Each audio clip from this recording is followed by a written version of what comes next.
Sejam muito bem-vindos ao Clube do Livro da Tocando em Frente. Por favor, inscrevam-se no nosso canal, curtam, compartilhem. Que tal começar agora? Vamos à leitura?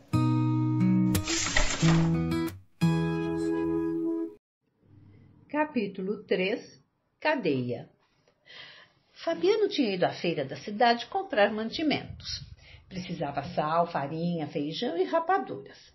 Sinhá Vitória pedira, além disso, uma garrafa de querosene e um corte de chita vermelha. Mas o querosene de seu Inácio estava misturado com água, e a chita da amostra era cara demais. Fabiano percorreu as lojas, escolhendo pano, regateando um tostão em côvado, receoso de ser enganado. Andava irresoluto. Uma longa desconfiança dava-lhe gestos oblíquos. À tarde, puxou o dinheiro, meio tentado, e logo se arrependeu, certo de que todos os caixeiros furtavam no preço e na medida. Amarrou as notas na ponta do lenço, meteu-as na algibeira, dirigiu-se à bodega de seu Inácio, onde guardara os picuás. Aí, certificou-se novamente de que o querosene estava batizado e decidiu beber uma pinga, pois sentia calor. Seu Inácio trouxe a garrafa de aguardente. Fabiano virou o copo de um trago, cuspiu, limpou os beiços à manga, contraiu o rosto. Ia jurar que a cachaça tinha água. Por que seria que seu Inácio botava água em tudo? Perguntou mentalmente. Animou-se e interrogou o bodegueiro. Por que Vossa Mercê bota água em tudo? Seu Inácio fingiu não ouvir. E Fabiano foi sentar-se na calçada, resolvido a conversar. O vocabulário dele era pequeno, mas em horas de comunicabilidade enriquecia-se com algumas expressões de seu Tomás da Bolandeira. Pobre de seu Tomás! Um homem tão direito sumir-se como Cambembe, andar por este mundo de trouxa nas costas. Seu Tomás era pessoa de consideração e votava. Quem diria? Nesse ponto, um soldado amarelo aproximou-se e bateu familiarmente no ombro de Fabiano. Como é, camarada? Vamos jogar um 31 lá dentro? Fabiano atentou na farda com respeito e gaguejou, procurando as palavras de seu Tomás da Bolandeira. Isto é, vamos e não vamos. Quer dizer, enfim, contanto, etc. É conforme. Levantou-se e caminhou atrás do amarelo, que era a autoridade e mandava. Fabiano sempre havia obedecido. Tinha muque e substância, mas pensava pouco, desejava pouco e obedecia. Atravessaram a bodega, o corredor, desembocaram numa sala onde vários tipos jogavam cartas em cima de uma esteira. Desafasta, ordenou o polícia. Aqui tem gente. Os jogadores apertaram-se. Os dois homens sentaram-se. O soldado amarelo pegou o baralho, mas com tanta infelicidade que em pouco tempo se enrascou. Fabiano encalacrou-se também. Sinhá Vitória ia danar-se, e com razão. Bem feito. Ergueu-se furioso, saiu da sala trombudo. Espera aí, paisano, gritou o amarelo. Fabiano, as orelhas ardendo, não se virou. Foi pedir a seu Inácio os troços que ele havia guardado. Vestiu o gibão, passou as correias dos alforjes no ombro, ganhou a rua. Debaixo do jatobá do quadro, taramelou com Sinhá Rita, louceira, sem se atrever a voltar para casa. Que desculpa iria apresentar a Sinhá Vitória? Forjava uma explicação difícil. Perder o embrulho da fazenda, pagara na botica uma garrafada para a Sinhá Rita louceira. Atrapalhava-se, tinha imaginação fraca e não sabia mentir. Nas invenções com que pretendia justificar-se a figura de Sinhá Rita aparecia sempre, e isto desgostava. Arrumaria uma história sem ela. Diria que haviam furtado o cobre da chita. Pois não era. Os parceiros o tinham pelado no 31, mas não devia mencionar o jogo. Contaria simplesmente que o lenço das notas ficara no bolso do gibão e levara sumiço. Falaria assim: comprei os mantimentos, botei o gibão e os alforjes na bodega de seu Inácio. Encontrei um soldado amarelo. Não encontrara ninguém. Atrapalhava-se de novo. Sentia desejo de referir-se ao soldado, um conhecido velho, amigo de infância. A mulher se incharia com a notícia. Talvez não se inchasse. Era atilada. Notaria a pabulagem, pois estava acabado. O dinheiro fugira do bolso do gibão na venda de seu Inácio. Natural. Repetia que era natural quando alguém lhe deu um empurrão, atirou-o contra o Jatobá. A feira se desmanchava, escurecia. O homem da iluminação, trepando numa escada, acendia os lampiões. A estrela papa cheia branqueou por cima da torre da igreja. O doutor juiz de direito foi brilhar na porta da farmácia. O cobrador da prefeitura passou cocheando, com talões de recibos debaixo do braço. A carroça de lixo rolou na praça recolhendo cascas de frutas. Seu vigário saiu de casa e abriu o guarda-chuva por causa do sereno. Sinhá Rita, louceira, retirou-se. Fabiano estremeceu. Chegaria à fazenda noite fechada. Entretido com o diabo do jogo, tonto de aguardente, deixara o tempo correr. E não levava o querosene. Ia se alumiar durante a semana com pedaços de facheiro. Aprumou-se, disposto a viajar. Outro empurrão desequilibrou. Voltou-se e viu ali perto o soldado amarelo, que o desafiava, a cara enferrujada, uma ruga na testa. Mexeu-se para sacudir o chapéu de couro nas ventas do agressor. Com uma pancada certa do chapéu de couro, aquele tico de gente ia ao barro. Olhou as coisas e as pessoas em roda e moderou a indignação. Na caatinga, ele às vezes cantava de galo, mas na rua encolhia-se. Vossa-Mecê não tem direito de provocar os que estão quietos. Desafasta! Bradou a polícia. E insultou Fabiano, porque ele tinha deixado a bodega sem se despedir. Lorota! Gaguejou Matuto. Eu tenho culpa de Vossa-Mecê esbagaçar os seus possuídos no jogo? Engasgou-se. A autoridade rondou por ali um instante, desejosa de puxar questão. Não achando pretexto, avizinhou-se e plantou o salto da reiúna em cima da alpercata do vaqueiro. Isso não se faz, moço, protestou Fabiano. Estou quieto. Veja que mole quente é pele de gente. O outro continuou a pisar com força. Fabiano impacientou-se e xingou a mãe dele. Aí o amarelo apitou, e em poucos minutos o destacamento da cidade rodeava o Jatobá. Toca pra frente, berrou o cabo. Fabiano marchou desorientado. Entrou na cadeia. Ouviu sem compreender uma acusação medonha e não se defendeu. Está certo, disse o cabo. Faça lombo, paisano. Fabiano caiu de joelhos. Repetidamente uma lâmina de facão bateu-lhe no peito, outra nas costas. Em seguida, abriram uma porta. Deram-lhe um safanão que o arremessou para as trevas do cárcere. A chave tilintou na fechadura, e Fabiano ergueu-se atordoado.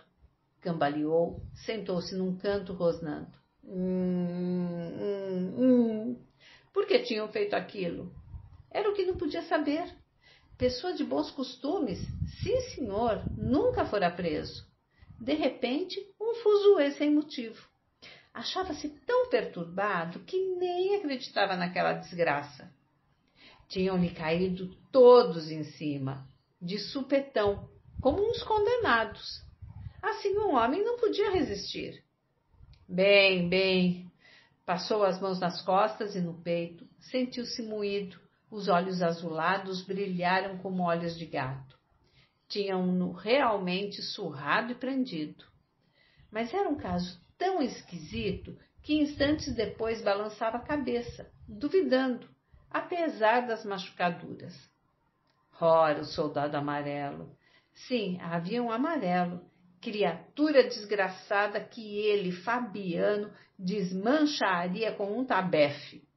Não tinha desmanchado por causa dos homens que mandavam. Cuspiu com desprezo. Safado mofino, escarro de gente. Por mor de uma peste daquela, maltratava-se um pai de família. Pensou na mulher, nos filhos e na cachorrinha. Engatinhando, procurou os alforjes que haviam caído no chão. Certificou-se de que os objetos comprados na feira estavam todos ali. Podia ter se perdido alguma coisa na confusão. Lembrou-se de uma fazenda vista na última das lojas que visitara. Bonita, encorpada, larga, vermelha e com ramagens, exatamente o que Sinhá Vitória desejava. Encolhendo um tostão em côvado, por sovinice, acabava o dia daquele jeito. Tornou a mexer nos alforjes. Sinhá Vitória devia estar desassossegada com a demora dele. A casa no escuro, os meninos em redor do fogo, a cachorra-baleia vigiando. Com certeza haviam fechado a porta da frente. Estirou as pernas e encostou as carnes doídas ao muro. Se lhe tivessem dado tempo, ele teria explicado tudo direitinho. Mas, pegado de surpresa, embatucara. Quem não ficaria azuretado com semelhante despropósito? Não queria capacitar-se de que a malvadez tivesse sido para ele. Havia engano. Provavelmente o amarelo confundira com outro. Não era senão isso. Então, por que um sem-vergonha desordeiro se arrelia, bota-se um cabra na cadeia, dá-se pancada nele? Sabia perfeitamente que era assim. Acostumara-se a todas as violências, a todas as injustiças, e aos conhecidos que dormiam no tronco e aguentavam cipó de boi, ele oferecia consolações. Tenha paciência. Apanhar do governo não é desfeita. Mas agora rangia os dentes, soprava. Merecia castigo? Ai! E por mais que forcejasse, não se convencia de que o soldado amarelo fosse governo. Governo, coisa distante e perfeita, não podia errar. O soldado amarelo estava ali perto, além da grade. Era fraco e ruim. Jogava na esteira com os matutos e provocava-os depois. O governo não devia consentir tão grande safadeza. Afinal, para que serviam os soldados amarelos? Deu um pontapé na parede, gritou enfurecido. Para que serviam os soldados amarelos? Os outros presos remexeram-se. O carcereiro chegou à grade e Fabiana acalmou-se. Bem, não há nada não. Havia muitas coisas. Ele não podia explicá-las, mas havia. Foram perguntar a seu Tomás da Bolandeira, que lia livros e sabia onde tinha as ventas. Seu Tomás da Bolandeira contaria aquela história. Ele, Fabiano, um bruto, não contava nada. Só queria voltar para junto de Sinhá Vitória, deitar-se na cama de varas. Por que vinham bulir com um homem que só queria descansar? Deviam bulir com os outros. Ai, estava tudo errado. Tinham lá coragem? Imaginou o soldado amarelo atirando-se a um cangaceiro na caatinga. Tinha graça. Não dava um caldo. Lembrou-se da casa velha onde morava, da cozinha, da panela que chiava na trempe de pedras. Sinhá Vitória punha sal na comida. Abriu os alforjes novamente.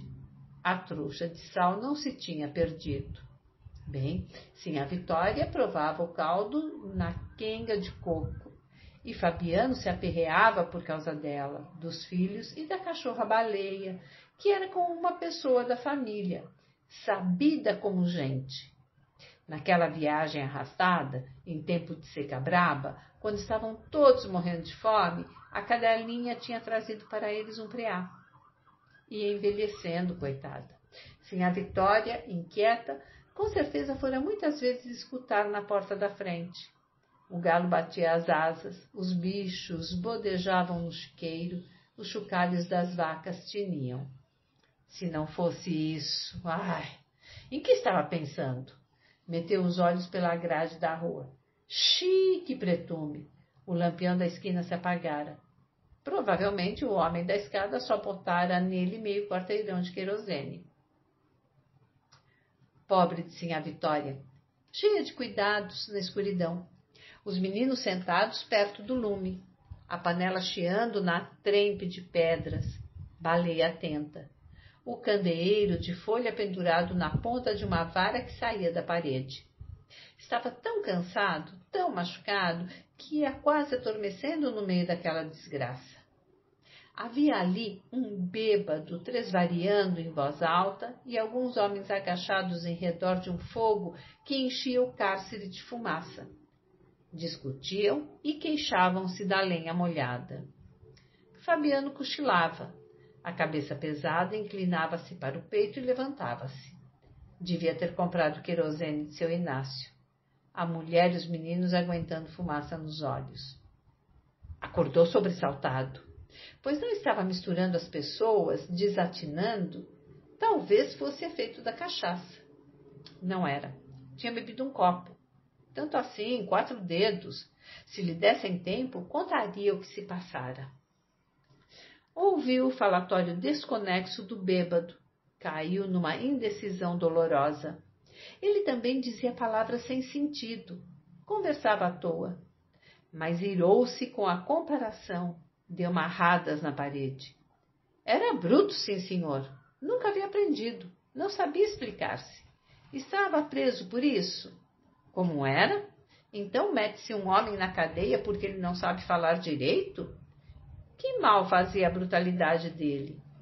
Vivia trabalhando como um escravo.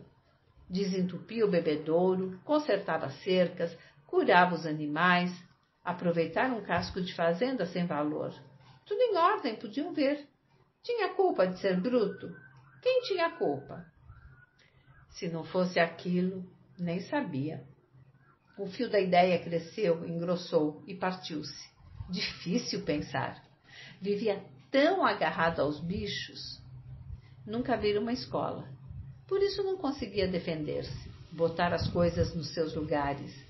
O demônio daquela história entrava-lhe na cabeça e saía. Era para um cristão endoidecer. Se lhe tivessem dado ensino, encontraria meio de entendê-la. Impossível, só sabia lidar com bichos. Enfim, contanto, seu Tomás daria informações. Fossem perguntar a ele. Homem bom, seu Tomás da Bolandeira. Homem aprendido. Cada qual como Deus o fez. Ele, Fabiano, era aquilo mesmo, um bruto. O que desejava, hã? Esquecia-se. Agora se recordava da viagem que tinha feito pelo sertão, a cair de fome. As pernas dos meninos eram finas como bilros. Sinhá Vitória tropicava debaixo do baú dos trens. Na beira do rio haviam comido papagaio, que não sabia falar. Necessidade. Fabiano também não sabia falar. Às vezes largava nomes arrevesados por embromação. Via perfeitamente que tudo era besteira. Não podia arrumar o que tinha no interior. Se pudesse... se pudesse, atacaria os soldados amarelos que espancam as criaturas inofensivas. Bateu na cabeça, apertou-a. Que faziam aqueles sujeitos acocorados em torno do fogo? Que dizia aquele bêbado que se esgoelava como um doido, gastando fôlego à toa? Sentiu vontade de gritar, de anunciar muito alto que eles não prestavam para nada. Ouviu uma voz fina. Alguém no xadrez das mulheres chorava e arrenegava as pulgas. Rapariga da vida, certamente, de porta aberta. Essa também não prestava para nada. Fabiano queria berrar para a cidade inteira, afirmar ao doutor juiz de direito, ao delegado, a seu vigário e aos cobradores da prefeitura que ali dentro ninguém prestava para nada. Ele e os homens acocorados, o bêbado, a mulher das pulgas, tudo era uma lástima. Só servia para aguentar facão. Era o que ele queria dizer. E havia também aquele fogo corredor que ia e vinha no espírito dele. Sim, havia aquilo. Como era? Precisava descansar. Estava com a testa doendo, provavelmente em consequência de uma pancada de cabo de facão. E doía-lhe a cabeça toda. Parecia-lhe que tinha fogo por dentro. Parecia-lhe que tinha nos miolos uma panela fervendo. Pobre de Sinhá Vitória, inquieta e sossegando os meninos. Baleia vigiando perto da trempe, se não fossem eles. Agora Fabiano conseguia arranjar as ideias. O que o segurava era a família. Vivia preso como um novilho amarrado ao mourão, suportando ferro quente. Se não fosse isso, um soldado amarelo não lhe pisava o pé, não. O que lhe amolecia o corpo era a lembrança da mulher e dos filhos. Sem aqueles cambões pesados, não envergaria o espinhaço, não. Sairia dali como onça e faria uma asneira. Carregaria a espingarda e daria um tiro no pé de pau do soldado amarelo. Não, o soldado amarelo era um infeliz que nem merecia um tabefe com as costas da mão. Mataria os donos dele. Entraria num bando de cangaceiros e faria estrago nos homens que dirigiam o soldado amarelo. Não ficaria um para semente. Era a ideia que lhe fervia na cabeça. Mas havia a mulher, havia os meninos, havia a cachorrinha. Fabiano gritou, assustando o bêbado, os tipos que abanavam o fogo, o carcereiro e a mulher que se queixava das pulgas. Tinha aqueles cambões pendurados ao pescoço. Deveria continuar a arrastá-los? Sim, a Vitória dormia mal na cama de varas. Os meninos eram uns brutos como o pai. Quando crescessem, guardariam as reses de um patrão invisível. Seriam pisados, maltratados, machucados por um soldado amarelo. Capítulo 4. Sim, a Vitória. Acocorada junto às pedras que serviam de trempe, a saia de ramagens entalada entre as coxas, Sim, a Vitória soprava o fogo. Uma nuvem de cinza voou dos tições e cobriu-lhe a cara. A fumaça inundou-lhe os olhos. O rosário de contas brancas e azuis desprendeu-se do cabeção e bateu na panela. Sim, a Vitória limpou as lágrimas com as costas das mãos e encarquilhou as pálpebras, meteu o rosário no seio e continuou a soprar com vontade, enchendo muito as bochechas. Labaredas lamberam as achas de angico, esmoeceram, tornaram a levantar-se e espalharam-se entre as pedras. Sim, a Vitória aprumou o espinhaço e agitou o abano. Uma chuva de faíscas mergulhou num banho luminoso a cachorra-baleia, que se enroscava no calor e cochilava embalada pelas emanações da comida. Sentindo a deslocação do ar e a crepitação dos gravetos, Baleia despertou. Retirou-se prudentemente, receosa de sapecar o pelo, e ficou observando maravilhada as estrelinhas vermelhas que se apagavam antes de tocar o chão. Aprovou com um movimento de cauda aquele fenômeno e desejou expressar a sua admiração à dona.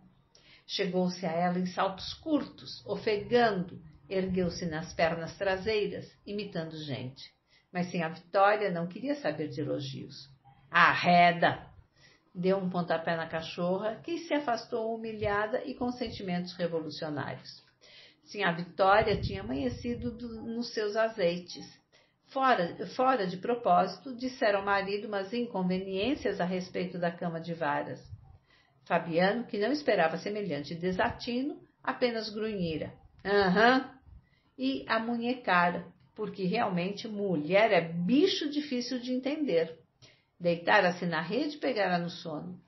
Sim, a Vitória andara para cima e para baixo, procurando em que desabafar. Como achasse tudo em ordem, queixara-se da vida. E agora vingava-se em Baleia, dando-lhe um pontapé.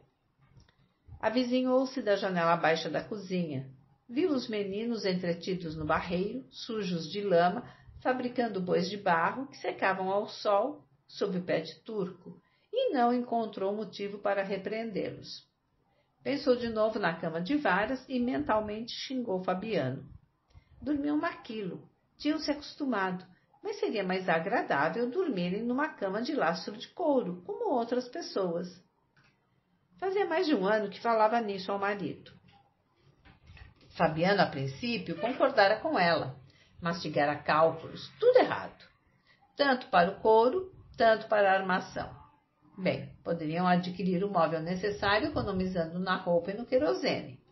Sinha Vitória respondera que isso era impossível, porque eles vestiam mal. As crianças andavam nuas e recolhiam-se todos ao anoitecer. Para bem dizer, não se acendiam candeeiros na casa. Tinham discutido, procurado cortar outras despesas. Como não se entendessem, Sinha Vitória aludira, bastante azeda, ao dinheiro gasto pelo marido na feira, com jogo e cachaça.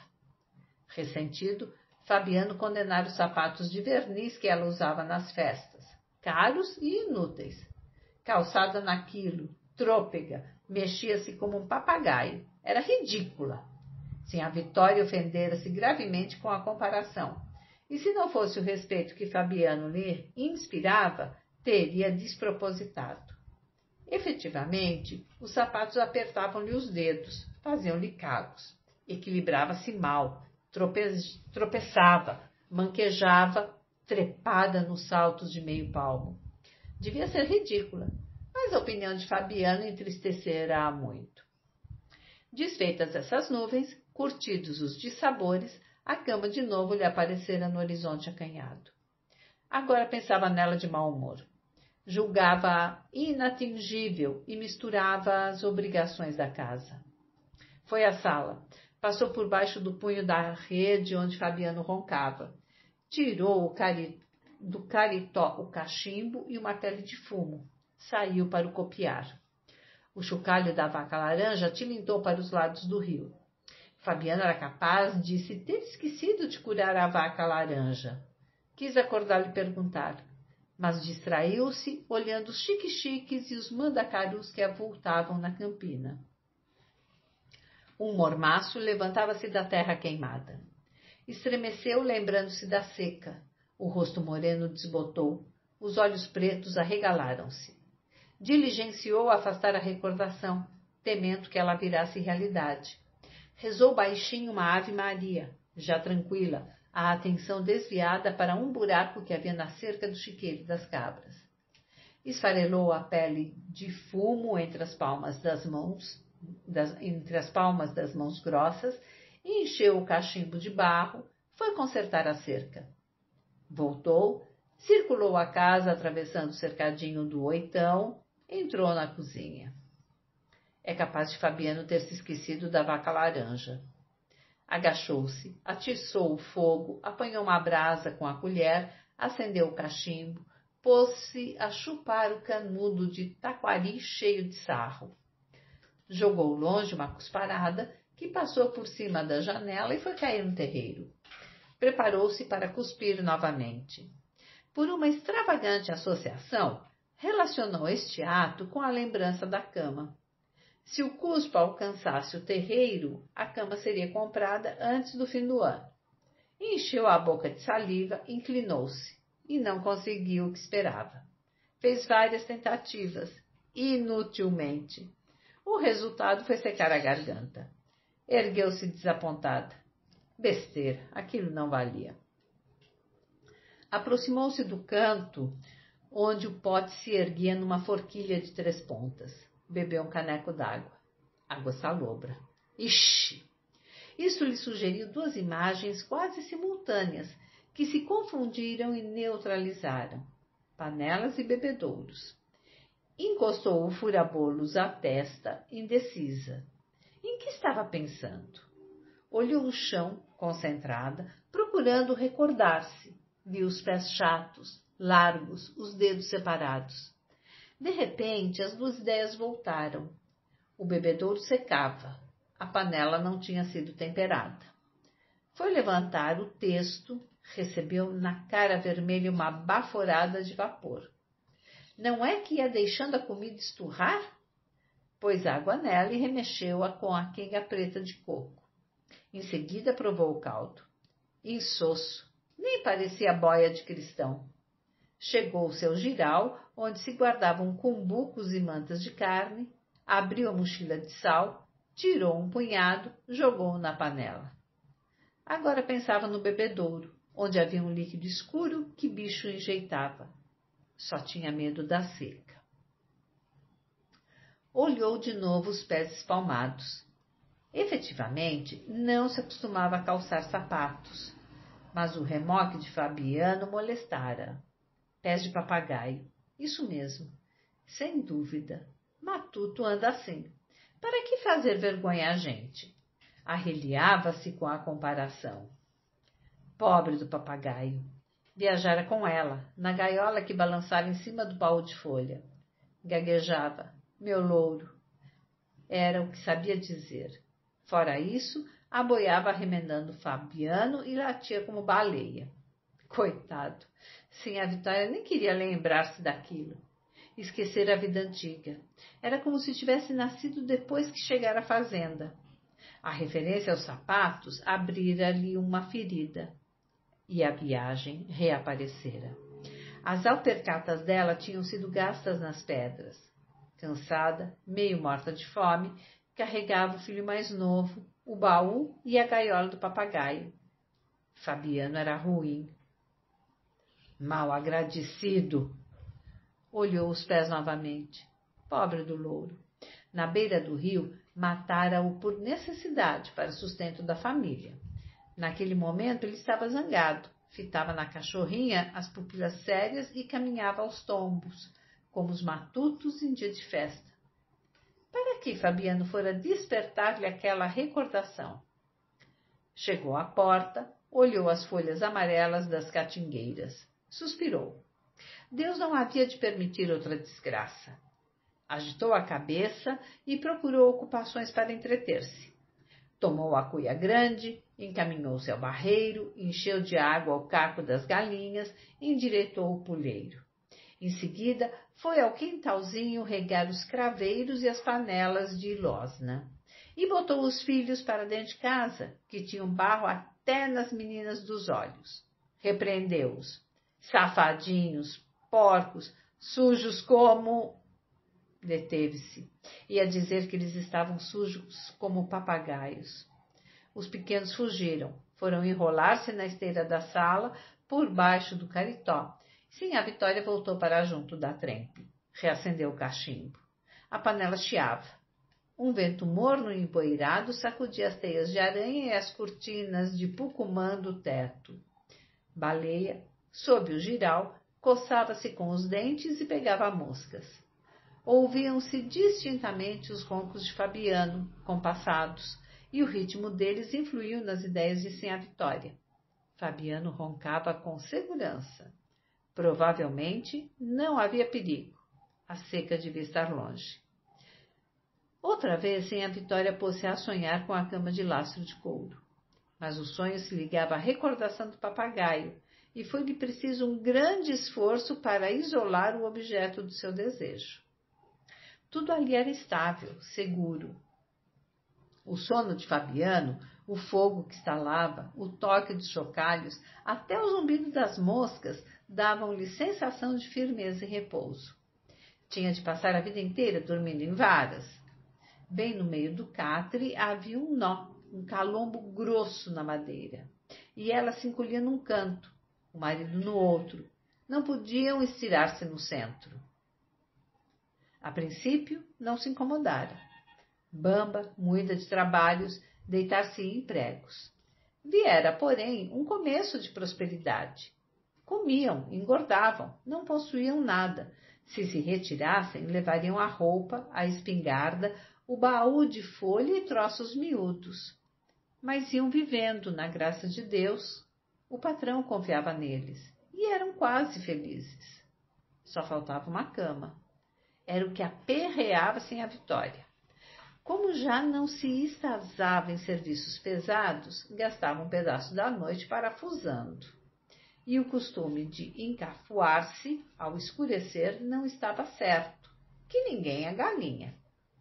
Nesse ponto, as ideias de Sinhá Vitória seguiram outro caminho, que pouco depois foi desembocar no primeiro. Não era que a raposa tinha passado no rabo a galinha pedrez? Logo a pedrez, a mais gorda. Decidiu armar um mundel perto do puleiro. Encolorizou-se. A raposa pagaria a galinha pedrez. Ladrona! Pouco a pouco, a zanga se transferiu. Os roncos de Fabiano eram insuportáveis. Não havia homem que roncasse tanto.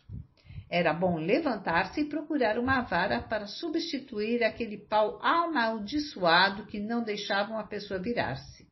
Por que não tinham removido aquela vara incômoda? Suspirou. Não conseguiam tomar resolução. Paciência. Era melhor esquecer o nó e pensar numa cama igual a de seu Tomás da Bolandeira. Seu Tomás tinha uma cama de verdade, feita pelo carpinteiro, um estrado de sucupira alisado a enxó, com as juntas abertas a formão, tudo embutido direito, e um couro cru em cima, bem esticado e bem pregado. Ali podia um cristão estirar os ossos. Se vendasse as galinhas e amarrando, infelizmente, a excomungada raposa tinha comido a pedrez, a mais gorda. Precisava dar uma lição à raposa. Ia armar um mundel junto do poleiro e quebrar um espinhaço daquela sem-vergonha. Ergueu-se, foi à camarinha procurar qualquer coisa. Voltou desanimada e esquecida. Onde tinha a cabeça?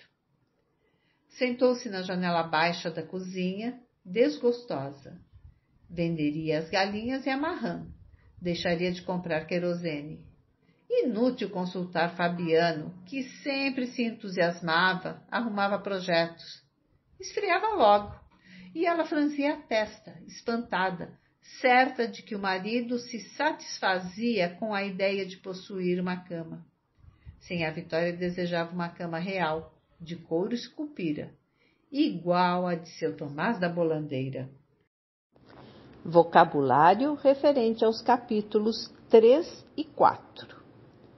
Regateando, pechinchando. Côvado é uma medida de comprimento que equivale a 66 centímetros. Algibeira, pequeno bolso ou bolsa. Cambembe, caipira, sem importância. Taramelou, falou muito. Louceira, que vende ou fabrica louças. Atilada, sensata, esperta. Esbagaçar, arrebentar. Reiúna, botina. Trempe, tripé ou aro de ferro usado em fogão a lenha. Bodejavam, berravam. Amunhecara, acovardara-se. Encarquilhou, enrugou. Caritó, quarto pequeno. Quenga, vasilha feita de meio coco. Arreliava-se, aborrecia-se. Pucumã, fuligem. Estazava, cansava muito. Parafusando, pensando, matutando. Encafuar-se, esconder-se. Mundel, armadilha.